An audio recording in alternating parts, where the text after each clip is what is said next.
Grisham said, it is good to be here. I'm excited to get to be up here and really speaking as a dad. Our two boys, they're now 25 and 24. Neither live here. But speaking as a dad, and I know I'm speaking to a lot of you out there who have kids that have already moved through our family ministry environments. Our boys were able to be a part of Waumba and Upstreet here in this building from their age of 4 and 5 when this church started up through elementary school. And now as I look at them, I really am I'm so appreciative for what people did to create that for them. And for those of you who are in my stage of life, and you're like, well, I don't have kids in those environments. What we now have the chance to do is to keep passing that torch along because somebody did it for us. And there's Amy and I, my wife, as we think about how we continue to give and what we continue to do, we're not doing it just for us. We're doing it for the crew and those kids that are coming along behind us. And one day, if God's willing, it'll be our grandkids that will be coming through. Maybe not these doors, but somewhere. But again, that was freebie. That wasn't planned. I just kind of felt like sharing that. So I'm going to jump in to what I am here to talk about this morning because I'm excited to get to share with you this idea of worth it all. And when I began processing through my message for today, I thought about growing up. I grew up in this little small town. People say Dothan is small. No. Compared to where I grew up, we have 2 Chick-fil-A's. Where I grew up, Athens, Tennessee, just an hour south of Knoxville. That's why I'm a Tennessee fan, right? We had 14,000 people. That's how many are there like right now. When I grew up, there was even less than that.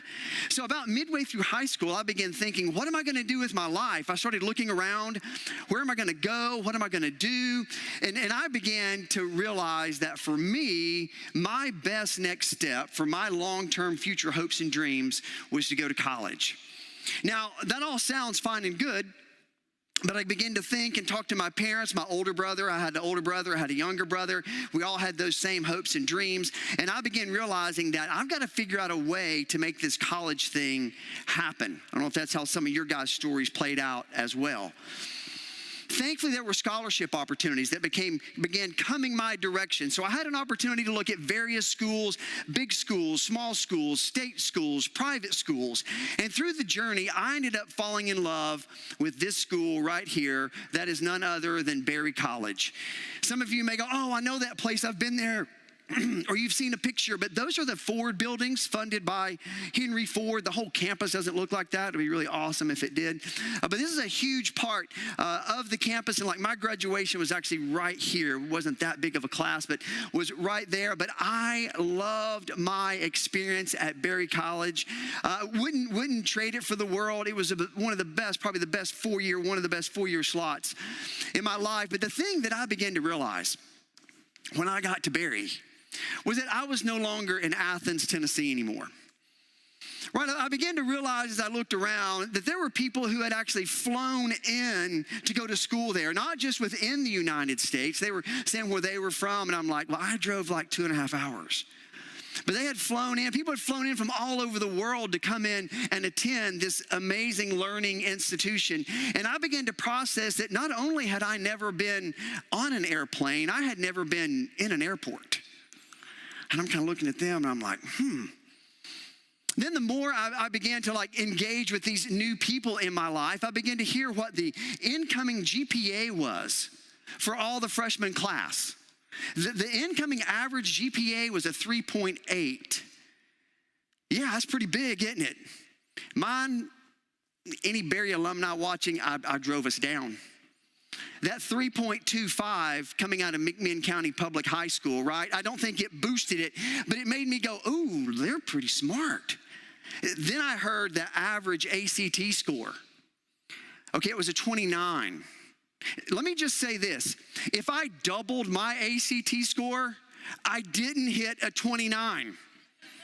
I had a 14 and they said, hey, just take it one more time. And I'm like, all right. They said, just do a little bit better. And I said, okay, I'll try to do a little bit better. I was so excited. I got my results. I called them up. I said, I did a little bit better. Does anybody want to guess what I made? Just throw it out there. 15, somebody said it, 15. I was like, I did better. 15, at least when they doubled it, I broke the average, right? As I walked into my first class, as I looked around and I thought, who are these people?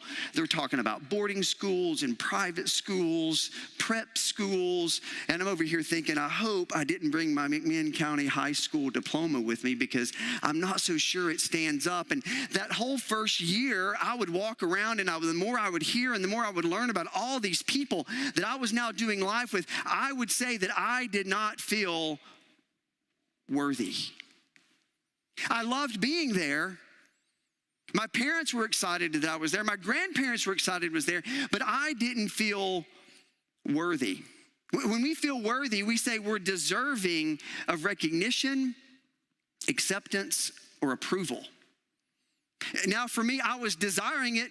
I was definitely desiring recognition, acceptance, or approval. I wanted to fit in so bad, but based on what everybody was saying around me, I definitely wasn't deserving from their eyes of recognition, acceptance, or approval.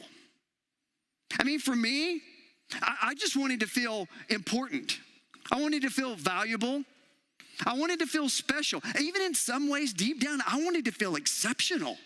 I was doing something that only my older brother went to college, but prior to that, no one in our family had ever experienced this. And this is how I wanted to feel. I don't think there's anything wrong with wanting to feel that way. But as I listened to everything around me, what I actually felt was trivial. I felt very overlooked. I felt less than. I felt marginalized. I felt just pushed out to the corner. I'm sure I'm the only one that's ever felt this way, right? No, we've all felt this way. The reason I felt that and the reason I think sometimes you feel that is because who we allow to set that standard. Many times what we do is we allow other people's opinions. I sure did. We allow our own lack of experience. The fact that I'd never flown in the plane all of a sudden made me less than worthy, made my sense of worth decrease some reason because of my lack of experience. And then many times it's our own mistakes.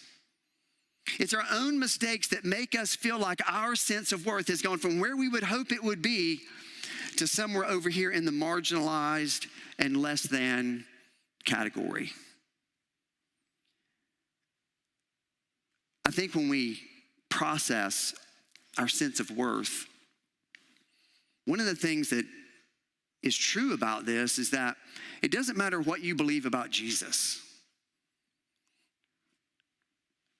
Because when we let these three things impact what we think about ourselves, we tend to lose our own sense of worth. If you're here today and you would say, I don't believe in Jesus, I don't even believe what you believe, the first thing is, I want you to know we're glad you're here, and we want you to know that you can belong like what Adam talked about. You can plug in. We hope you'll be here Wednesday night. We'll hope you'll keep hanging out with us, and you can belong long before you believe everything that we believe. And what I hope to do this morning as we talk through this idea of our sense of worth is I hope that regardless of what you believe, for those of you who've saying, hey, I've believed in Jesus my whole life, and someone who says, I'm on a journey, but I'm not there yet, that we would all walk away realizing that there's hope and that we can all have a change in perspective of how we see ourselves. So what about you? You know, for me, I shared my experience. What about you? What was it maybe when you started that first job and you walked in and you thought, oh my goodness, I am not supposed to be here. Like I've done all the work, or I have all the experience, but all of a sudden you would say, and maybe for you, you're in that first job, or you think back to your first job and you were so overwhelmed, and you would say you truly did not feel worthy. Maybe it's your current job. You would say your sense of worth has been depleted because you are giving it all you have. You're working more than you're 40. You're pushing forward, you're working hard, you're doing the best that you can do, but every time when that paycheck hits, your sense of worth is just depleted because you feel like you cannot provide for your family in the way that you wish you could. And for so many of us, our self-worth can get wrapped up in that very moment. Maybe you lost a job. Maybe it was your mistake. You made one big mistake, or maybe you made a lot of little mistakes. But either way, you lost a job. It was a great career. It was a great opportunity. And you made a mistake, and you would say that right now you still carry that. Your sense of worth is still dented because of it. Or maybe there were circumstances in your life, some that you would say totally aren't your fault or your issue, but you're walking with them. It could be a divorce. It could be that wayward child. You feel like you did everything you could do, and you look up and just things aren't going the way that you had hoped they would have gone for one of your kids. Maybe it's an addiction. Maybe, and possibly nobody knows about it. But for you, you carry it, and you're ashamed. Even in your own skin, you're ashamed and embarrassed about it. And it impacts your sense of worth and how worthy you feel. Or maybe you made a bad financial decision. Not one of those decisions that you save up a little money and it's over, but that financial decision that follows you around for years and you just can't get rid of it. We all have one. This morning, I encourage you to find that one and kind of put it in your hand. And maybe you want to close it because you don't want anybody to see it. But this morning, if you'll grab that one, or maybe it's two or three, if you'll grab that one and if you'll let it roll around in your mind and you'll hang on to it, and if you'll just journey with me through our time together, if you'll take that one, my hope is that I'm going to share with you what has helped me get through my one and my many, quite honestly. And I want to share it with you this morning. And in a way, if we'll take that one, then we'll be able to take something out of here today that I believe will help all of us, regardless of where you are in your relationship with Jesus, right?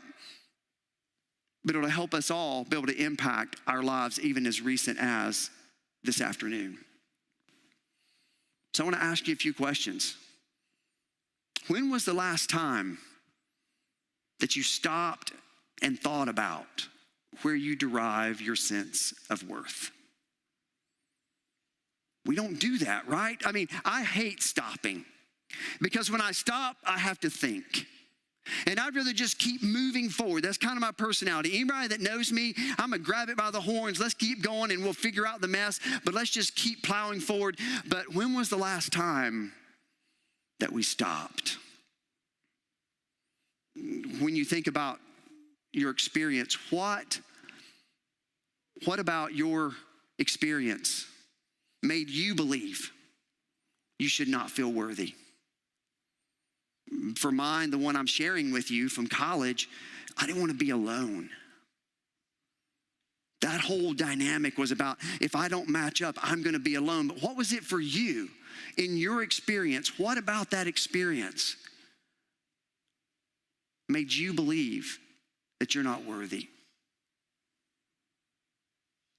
The next question is who? There's usually a person tied to it. Who did you allow to make you feel like you were not worthy? For me, it was the people that I wanted to be connected with. These people I didn't even know, perfect strangers from all over the world. But they totally impacted my sense of worth. The next question is this: is this the way to determine if you're worthy? Is this the way, letting other people's opinions, letting your lack of experiences, letting your mistakes, is this the way to determine our self-worth? One more question. Would you be willing to consider an alternative way to determine if you're worthy? I called my counselor friend. He was my counselor when I lived in Tennessee. His name's Ed. And if Ed, you're watching, thank you for helping me process through this content. But the first question he said for all of us, if we're not willing to consider an alternative way, then nothing's going to change. So this morning, as you think of that thing, that experience that impacts your self-worth, the question that you have to answer right now as we continue to move forward, because if you're like, no, I'm not willing, I just want to stay where I am, then maybe I guess you can grab your phone. I hope you don't, because I can see you and that might be a little bit like offensive, but I hope you make a choice and you're like, yes, I'm willing to at least give it a shot. Because that's what I want to share with you this morning, is of a way that I believe can impact all of us. I'm going to share a story out of the book of Luke. It's a story from over 2,000 years ago. I love the fact that this is a true story. The writer of this story is a guy named Luke. Luke had this incredible opportunity. Talk about a privilege. He was one of the 4 guys who was able to write down the story and the life and the ministry of Jesus. Now, Luke didn't walk around with Jesus, but he interviewed all these people. And then he wrote it down and captured it in the book of Luke, and we get a chance to read this story. I'm going to just jump straight in, and we're going to pick up, it's Luke chapter 19. And here's where it begins. Jesus entered Jericho and was passing through. Now, the thing you need to know about Jericho, it was a very wealthy area in its time when Jesus walked around there over 2,000 years ago. And the point that Jesus was passing through, where he was going was to Jerusalem. See, Jesus' next journey, the next part of his chapter was his crucifixion. And he was moving through Jericho, but he paused because verse 2 tells us there was a man named Zacchaeus. And what do we know about Zacchaeus? Well, he was a chief tax collector and was wealthy. Remember, Jericho was a wealthy place. If there was a wealthy place and you're a tax collector, what does that mean? You get to collect a lot of taxes. But also, Zacchaeus, the majority of the people in that community, they were Jewish, and so was Zacchaeus. So he was a Jewish tax collector, taxing his own people and sending it to Rome, which was just the worst of the worst. But it gets worse from there. Zacchaeus was a wealthy, corrupt tax collector. He was like the kingpin of the Jericho tax cartel. He had people that he sent out and said, you go collect this much tax. They skimmed some off the top. Then they brought it to Zacchaeus. Then Zacchaeus skimmed some off the top. And then he sent it to Rome. He had all the money that he could imagine wanting to have. And no one liked Zacchaeus. They even said Zacchaeus was not worthy of his Jewish heritage. That's how much they despised Zacchaeus. But verse 3 tells us this about Zacchaeus, that he wanted to see who Jesus was. There was something inside of Zacchaeus that was burning that made him go, I've heard this Jesus guy is coming through, and I just need to see him. Why? Well, one of Jesus' 12 disciples, Matthew, who wrote the book of Matthew, he was also a Jewish tax collector prior to deciding he was going to follow Jesus. So maybe Zacchaeus thought, hey, maybe there's something to this Jesus guy. I don't know how it's going to work out, but I just want to see him. At least he didn't kill Matthew, right? He said, come follow me, and he's been walking around with him. Maybe it's because Zacchaeus had reached a place where he was tired of being despised by everybody. And Zacchaeus was looking for a change. And Zacchaeus was trying to figure out, what do I do next? And to him, the solution was, I just need to see Jesus. But he had an issue. He was too short. So then all of a sudden the crowd was gathered up and Jesus is coming. He's like, oh man, I've got a dilemma. So what does he do in verse 4? He says, I want to see him so bad that I'm going to run down the road because he's going that way. I'm going to take off running. His little legs went as fast as they could go. I said I wasn't going to make any short jerks, but I just kind of had to throw that one in. He took off running as fast as he could go, and his sandals got a big robe. I'm imagining he's sweating. He saw this sycamore fig tree and he climbed up it. Now remember Zacchaeus here. He's wealthy.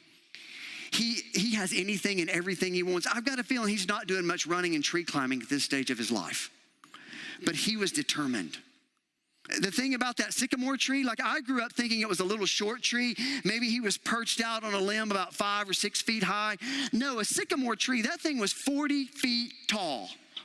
The trunk was rather short and the limbs reached way out and went way up.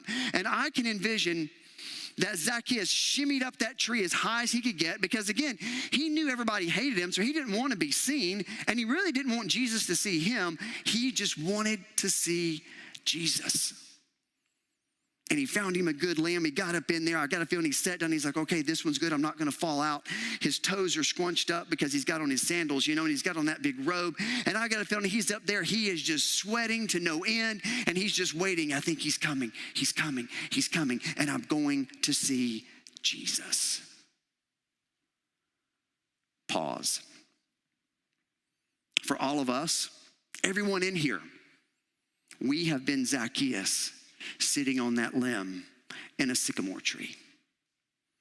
We've all had a moment in our life that there was this internal thing within us that we didn't like, that we couldn't solve, that we couldn't satiate. We might have had all of our wealth out here, and Zacchaeus, his net worth was high, but his sense of worth was low.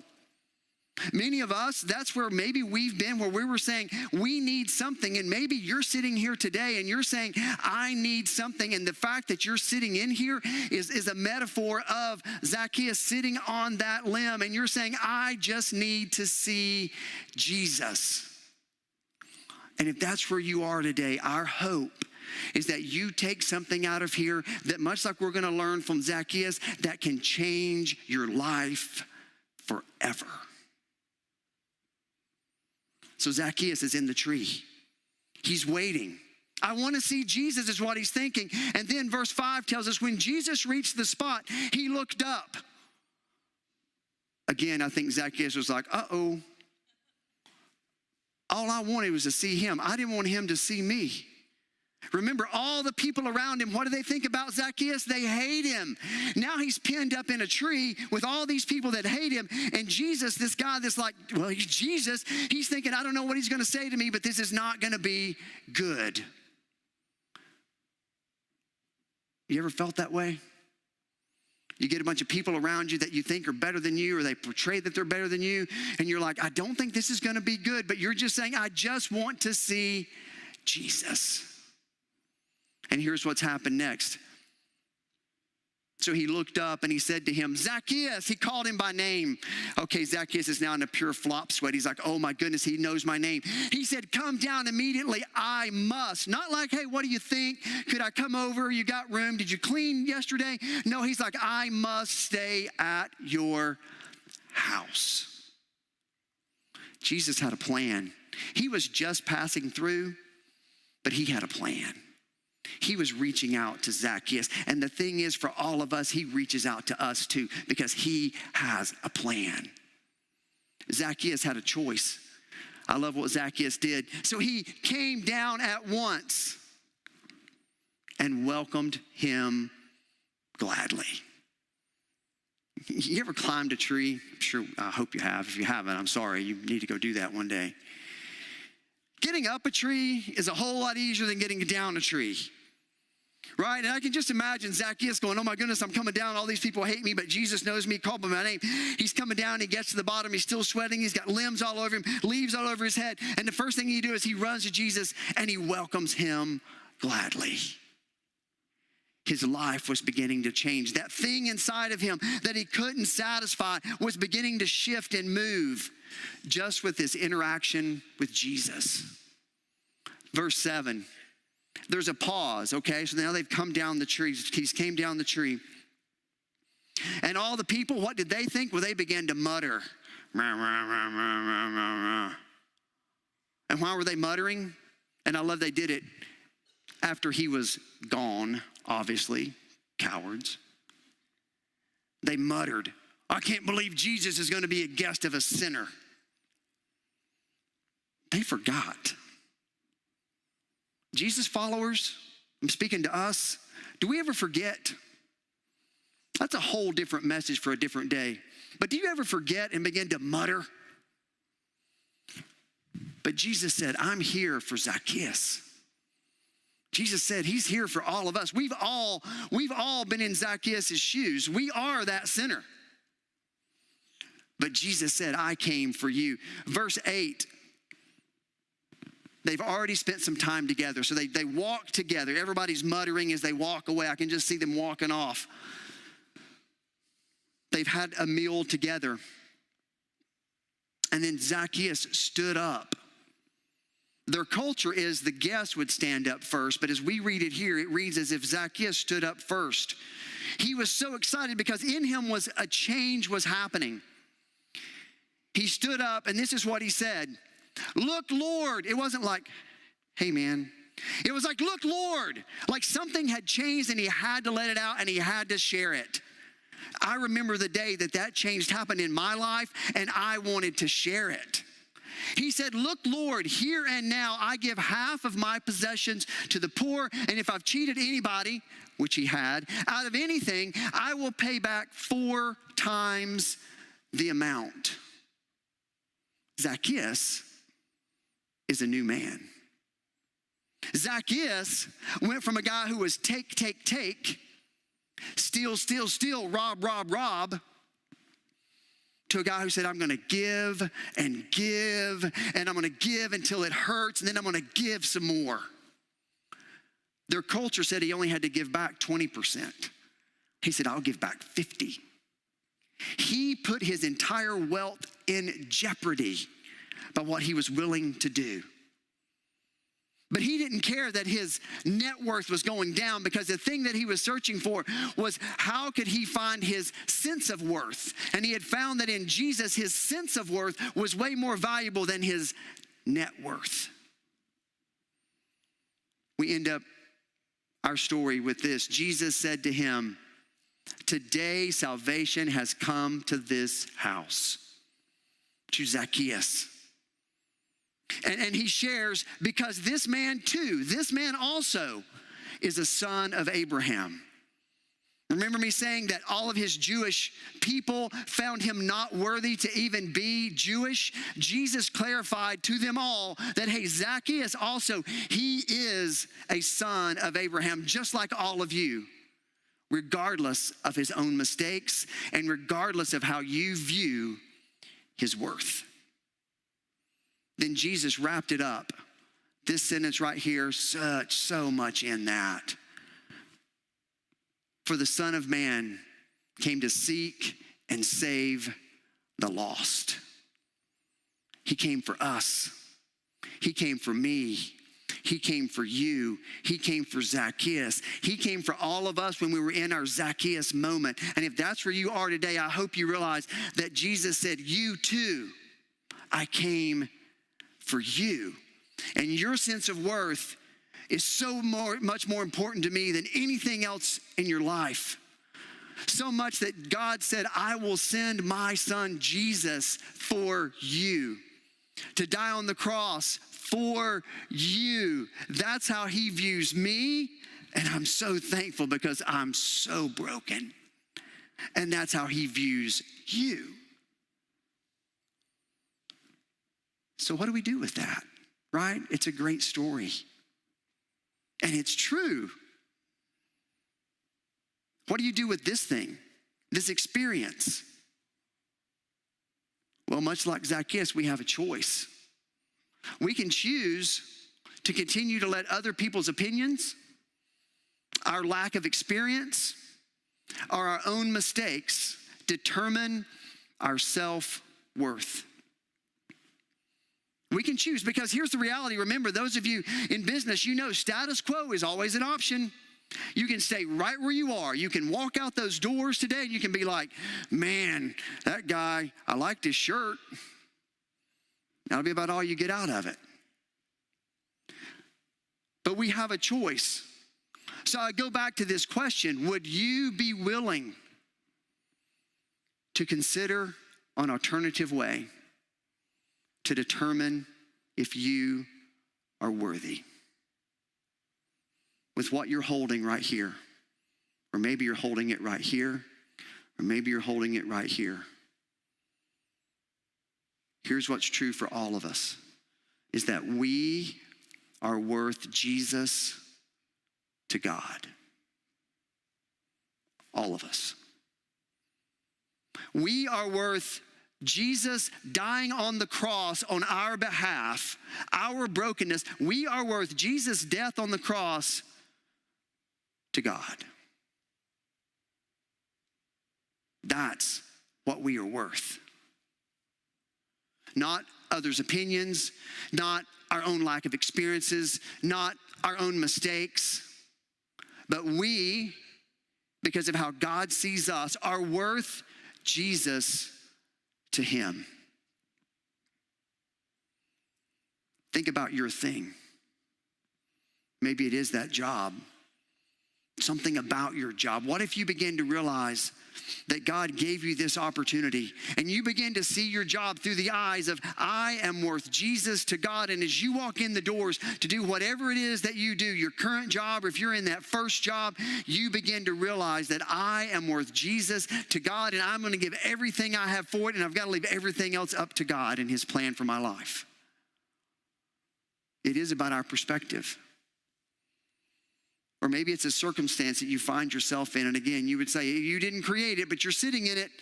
Or maybe you did. Maybe it was your own mistake. But is it that divorce? Is it the wayward child? Is it the addiction? Is it the financial situation? We all have them. We don't like them. We don't want to be in them. But what if we began to realize that we are worth Jesus to God, and those situations that you find yourself in do not reign and rule your life? This gives me hope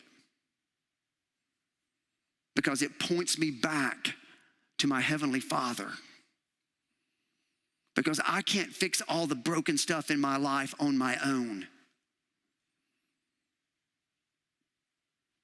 I'm going to wrap us up this morning, and here's how I want to wrap up our time together. We is great, that's all of us. But I want to make this personal to each and every one of us. And I want to change it to I. I am worth Jesus to God. You can even put your own name in there. I could say Powell is, change what you need, is worth Jesus to God. I am worth Jesus to God. That's what I want you to grasp and take out of here with you. Because the reality is, when we go out those doors, whatever that thing is that's made your sense of worth feel like it's over here and in the tank, I want you to know that there is hope and that there is an answer. It may not change any of those things. Like Adam said earlier, it doesn't mean those circumstances go away, but there is a different way. There is an alternative way to determine your worth. And it's that I am worth Jesus to God. That's what I want you to say. So here's what we're going to do. Here's how I'm going to wrap up our time together. Is we're going to all say this together with excitement, right? Because there's such truth in that. We're going to say together, I am worth Jesus to God. And then I'm going to pray for us. But before I pray, so after we say it, I'm going to leave about a 30-second gap of silence. To some of you, that's going to feel like eternity. But I want you to sit in it for a minute. I want you to take that thing that you've allowed to reign and rule your sense of worth. I want you to hold it in your mind, or you can hold it out in your hand like this. It's okay, whatever you want to do. But I want to encourage you to take this, and then this other hand is I am worth Jesus to God. And I want you to take the other hand during that 30 seconds and place it over this. And then during that silence, you can say it out loud. You can say it to yourself, but at least say it 5 times. There's nothing magical about 5. You can say it 100 times if you're a speed talker. I am worth Jesus to God. Not this, but this. I am worth Jesus to God. I am worth Jesus to God. I am worth Jesus to God. So on the count of 3, we're going to say it together. Then you're going to get 30 seconds. And then I'm going to pray and close this morning.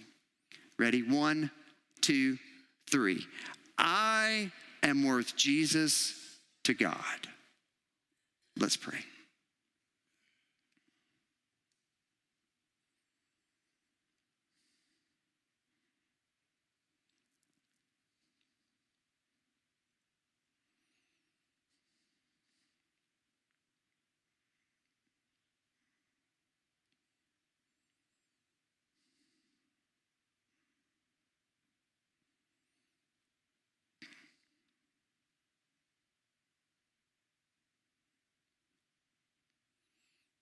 God, this morning, I thank you that we are worth Jesus to you.